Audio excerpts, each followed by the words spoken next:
E aí, a Ucrânia e a Rússia, velho? Você tá toda hora falando disso, eu vejo seus vídeos lá. É algo interessante. Eu acho que o que aconteceu no mundo dos últimos tempos aí que mais mexeu com a estrutura global de tudo, né? Eu não tenho dúvida que essa guerra vai ficar na história como um ponto crucial. Isso daqui é uma guerra que vai mudar muita coisa. E é um ponto crucial até para o libertarianismo. Muita gente acha que não, que é um negócio que está acontecendo lá na Rússia, já teve guerra com a Chechênia. Não, essa guerra é diferente. Essa realmente é uma coisa que tem o poder de acabar com todas as guerras daqui para frente. Mas por quê? Por que você tem essa percepção? Não, primeiro, pelo tamanho dos países envolvidos. A Rússia é um país enorme, um país que tem uma força militar muito grande.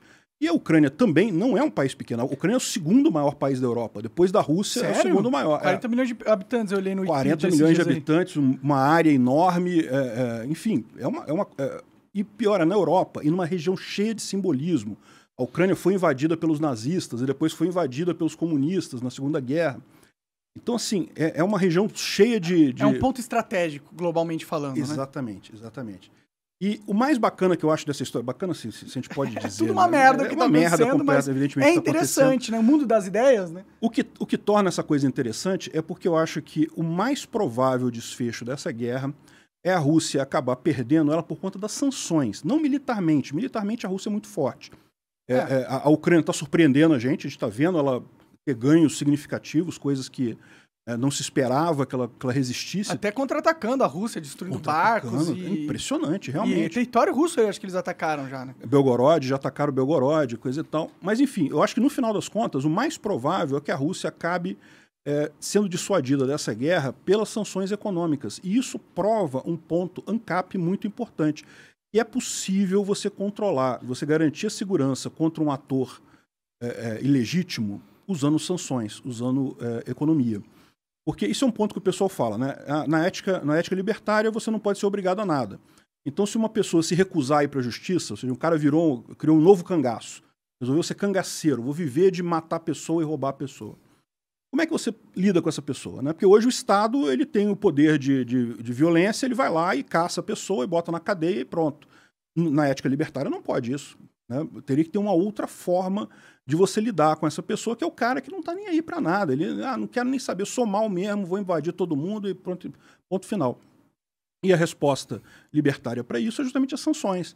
É a população, a sociedade para de fazer negócio com esse ente maligno, né? É lógico que a gente está falando aqui em termos de libertarianismo, a gente está falando em termos de pessoas, né? Se uma pessoa, não países, né? Não países, uma pessoa. Mas a mecânica é a mesma. A mecânica é essa. As pessoas vão olhar para aquele país e falar, olha só, não vamos fazer mais negócio contigo a ponto de... Não vamos comprar teu gás. Não vamos comprar o seu gás, seu óleo, não vamos vender para você as coisas que você precisa. Não vai ter McDonald's aí. Não tem mais Apple. O que não é tão ruim, né?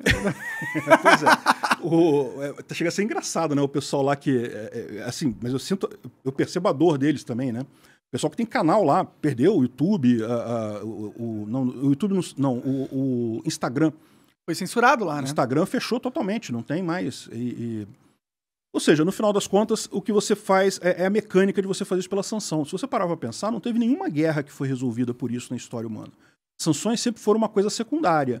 Mas no final das contas, o que ganhou a guerra foi mesmo botar o tanque lá e atirar e matar e não sei o que lá. Dominar e já era, se controlou. E isso é altamente antilibertário. Você não pode usar força, você tem que usar um outro mecanismo para resolver esse problema. Então, essa é a minha grande expectativa, é o que eu torço no final das contas, por isso que o pessoal brinca que eu estou torcendo para a Ucrânia e coisa e tal, não sei o que lá. Olha só, eu acho que moralmente não tem o que dizer, a Ucrânia foi atacada, tem que torcer por ela mesmo, ela é a vítima. São cidadãos ucranianos, né? Que estão sendo mortos e estuprados e o caralho a quatro nas ruas das próprias casas, né? Os russos pouco estão sofrendo. Teve o bombardeio lá em Belgorod, mas foi pouca coisa. O que eles estão sofrendo são as sanções, e talvez isso já seja suficiente para fazer acabar essa guerra. Eu acredito que vai ser nisso daí. Bom, mas há aqueles que defendem a Rússia, não estou falando que eu defendo, mas eu já ouvi esse argumento, então acho interessante trazer para a mesa, que a Rússia está lidando contra o imperialismo ocidental, entendeu? O que, no fundo, tem um pouco de verdade, né? Existe o imperialismo dos Estados Unidos, né? Eles sempre tiveram uma visão imperialista de ser, né? De dominar. Por isso que eles têm 800 bases militares em todo o mundo. Então, eles não são um país que acredita só na dissuasão através da economia. Eles acreditam muito na força também. Uhum. Então, E eles estavam querendo entrar lá no território ucraniano e colocar míssil lá se a Ucrânia fosse para a OTAN, o que é uma ameaça direto à soberania da Rússia. Então, eles têm argumentos que são até plausíveis aí para não defender, porque eu acho que qualquer país que entre numa de matar os cidadãos de outro país, ele tá estuprar, porque os caras estão estuprando, estão matando, roubando, fazendo tudo lá. Tá um absurdo, cara. Aquelas histórias lá em Bucha, né, em Irpin, poxa, é um absurdo E mesmo. é injustificável. Não, mas olha só, eu acho que esse tipo de coisa tem dois problemas com essa justificativa russa de que os Estados Unidos estão chegando perto. Primeiro que não estão. Quem queria entrar para a OTAN era a Ucrânia, não os Estados Unidos que queria que a OTAN entrasse para lá. Mas aí tem um joguinho ali rolando. Não, olha só, é fácil de ver, a Ucrânia se candidatou para a OTAN em 2008 e a OTAN negou a entrada dela na OTAN. A OTAN disse não vamos aceitar, porque justamente não queriam arrumar confusão com a Rússia. Então, de onde é que tiraram esse negócio de que Bom ponto. quem quer é a Ucrânia que quer? E mais do que isso, essa invasão da Rússia na Ucrânia mostrou como a Ucrânia estava certa em querer isso, né? O porquê que o povo ucraniano quer entrar para a OTAN. Ele quer entrar para a OTAN porque eles precisam de proteção. Sim. Eles são um país que, embora seja muito grande, seja muito rico, tem trigo lá, parece que óleo de girassol, parece que é tudo lá da Ucrânia que vem, coisa e tal. Eu sei que tinha uns negócios de fertilizante. Essa era da Rússia, deixa fertilizante, mas lá tem também, tem lá e tem na Rússia também. Mas enfim, o ponto apesar de ser isso, é um país muito pobre, um país que as Forças Armadas ainda eram o grosso delas da época da União Soviética, né? Então, é aquele negócio, é uma coisa complicada. E a única saída que eles tinham para se proteger disso daí seria entrar para a OTAN, porque na OTAN eles sabem que a Rússia não vai querer comprar briga com a OTAN.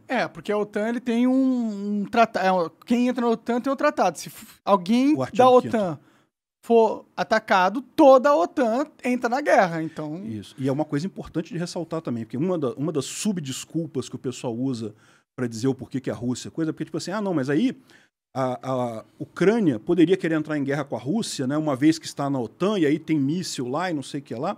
Mas não é bem assim, porque a OTAN ela é um pacto defensivo. Se algum membro da OTAN for atacado, os outros membros se comprometem a entrar, defender esse membro que foi atacado. É o tal do artigo 5 lá. Entendi. Mas se um membro quiser atacar alguém, tá por si a OTAN tá por sua conta, a gente não tem nada a ver com isso não. Então, ou seja, não cola isso também, né? E aí eles inventaram um monte de desculpa também, negócio de que, não, porque a Rússia fica muito exposta à planície europeia, do leste europeu, tem uma história da Heartland, não sei se você sabe, uma teoria maluca do inglês lá da virada do século, que, aliás, foi o que foi usado como justificativa para o porquê do Hitler querer conquistar a União Soviética, era justamente por causa dessa planície que tem ali no leste europeu. A história, a teoria do cara... Caramba, como é que é o nome do cara mesmo? O nome dele. Tudo bem, mas qual que é a história? A história é a seguinte, ele diz que quem controla o leste europeu controla o coração da Terra. Quem controla o coração da Terra controla a Ilha Mundo, e quem controla a Ilha Mundo controla o mundo. O leste europeu é uma planície grande que permite conquistar facilmente a Heartland, o coração da Terra, que é a própria Rússia. Entendi. E quem controla a Heartland controla a Ilha Mundo. A Ilha Mundo é o maior pedaço de continentes, né, do mundo, que é a Eurásia, né? A Eurásia é a maior parte. E quem controlar aquilo ali controla o mundo todo. Essa é a teoria do cara. É uma teoria meio que hoje em dia se prova meio ultrapassada, porque o mundo já não é mais terra, né? Exatamente, é totalmente ultrapassado. Isso foi uma coisa que talvez lá no século XIX, início do século XX, o pessoal pudesse achar que isso tinha alguma lógica. Não tem mais lógica isso. Hoje em dia o que conta é comércio, meu amigo. É liberdade econômica, dinheiro, é informação. Tecnologia, né? É muito mais importante do que terra, vastidão e coisa e tal. Aí a Coreia do Sul, né? Coreia do Japão. O Japão não tem nada lá, uma ilha que não tem nada. E os caras são as maiores economias do mundo, pô. Sim, total, né? A gente tá vivendo num mundo digitalizado, né? E até o poder foi digitalizado, de certa forma, né? O que é interessante, né? E é legal, né? Porque se o poder se dá no ramo digital, significa que fisicamente a gente fica mais protegido, né? Até porque você não precisa destruir o outro através de uma guerra. Você pode impor sanções econômicas. Mas também há aqueles que argumentem que as sanções econômicas nunca funcionaram de verdade, entendeu? Pois é, mas eu suspeito que dessa vez vão funcionar por um motivo bastante claro. É o fato de que muita gente está sancionando a Rússia. E principalmente os países industrializados. E você fica naquela situação, o pessoal ainda fala assim, não, mas a Rússia pode fazer negócio com a China, pode fazer negócio com o Brasil ainda está comprando, parece, fertilizante. Outro dia estava o pessoal bolsonarista comemorando que o Brasil está recebendo fertilizante. Caramba, tinha que estar com vergonha disso, de estar recebendo, estar fazendo negócio com Putin no momento desse. Já tinha que ter cancelado esse troço. Ah, mas vai subir o preço do fertilizante. Meu amigo, tem fertilizante no mundo todo, no Canadá, aqui no Brasil. Compra de outro lugar, pô. Mas, enfim. E do jeito que está hoje, o mundo industrializado está contra a Rússia. Ou está boicotando a Rússia. Menos a China. Menos a China. Mas a China, por incrível que pareça, ela tem capacidade tecnológica forte, mas não é tão forte assim. Ela depende, por exemplo, dos chips de Taiwan. Aqueles chips mais modernos, só Taiwan produz, e a empresa que produz esses chips lá, a TSMC, ela já falou que ela não vai vender chip para a Rússia e não vai vender chip para qualquer empresa que venda coisas para a Rússia.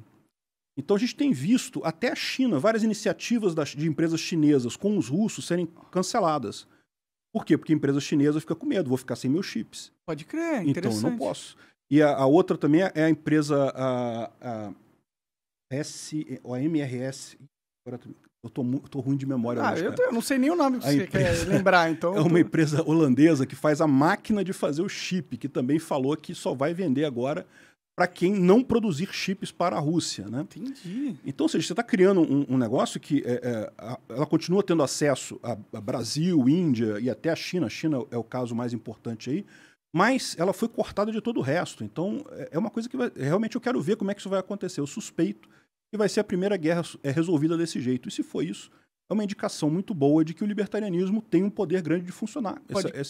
Esse mecanismo de você punir a pessoa violenta com o banimento social, parando de fazer negócio com aquela pessoa, é uma coisa efetiva, funciona mesmo. Pode crer. Aí isso aí, para mim, abre duas questões. Uma, a China quer pegar Taiwan para si, e talvez o resultado dessa guerra seja um dissuador para eles não irem no caminho da força para pegar Taiwan para si, porque eles sabem que pode acontecer a mesma coisa com eles. E um segundo lado, que é o que estão fazendo com a Rússia, é a mesma tática dos canceladores usam contra os influenciadores, entendeu? Então, e contra os influenciadores eu fico puto com essa tática.